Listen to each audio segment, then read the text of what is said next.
Chers amis pèlerins du National, bonjour. Dans le cadre de notre préparation au 152e pèlerinage national, nous allons poursuivre notre catéchèse mensuelle avec Monseigneur Benoît Gschwind qui va présider notre pèlerinage cet été, avec aujourd'hui « Je crois en Dieu, le Fils ».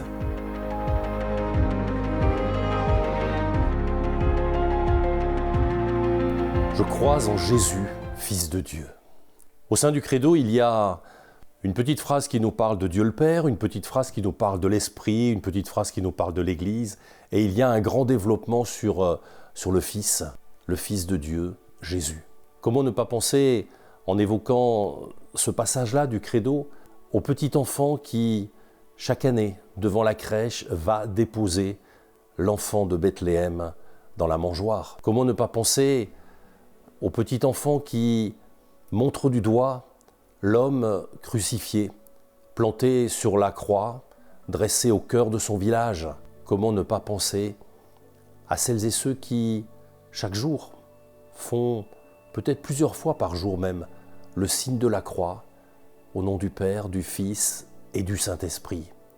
Le Fils est au cœur de ce dialogue entre le Père, le Fils et l'Esprit, de cet ensemble qu'on appelle la Trinité, peut-être un mot compliqué, trois visages de Dieu pour dire à quel point Dieu aime son peuple. Alors le Fils, il est vrai Dieu, né du vrai Dieu. Image peut-être pas simple, mais image qui nous dit bien la dépendance du Fils et du Père, l'indépendance du Fils et du Père, la relation du Père et du Fils. Et à travers les évangiles, nous repérons sans arrêt ce besoin que Jésus a d'aller à l'écart sur la montagne, de prendre le temps de recevoir sa mission de son Père. Il n'est pas isolé, même s'il est envoyé au milieu de notre humanité pour nous accompagner, pour nous montrer le chemin de son Père, et c'est ce qu'il fait sans arrêt. Le visage de Jésus est-il plus accessible à chacune et à chacun d'entre nous? Les catéchumènes nous parlent souvent de cette rencontre qu'ils peuvent vivre avec Jésus, avec le Christ, parce qu'il y a cette proximité d'un homme, vrai homme et vrai Dieu, qui déploie toute une, j'ai presque envie de dire, pardon de le dire comme ça, une stratégie d'amitié. Il développe une amitié importante.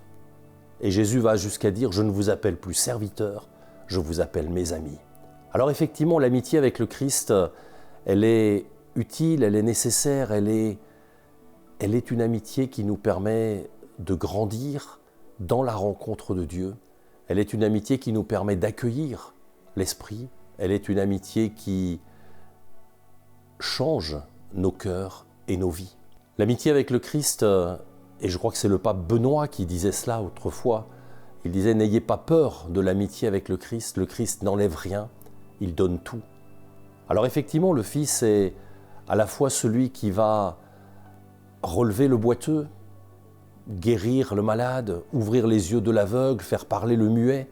Il va réchauffer les cœurs, pourrions-nous dire.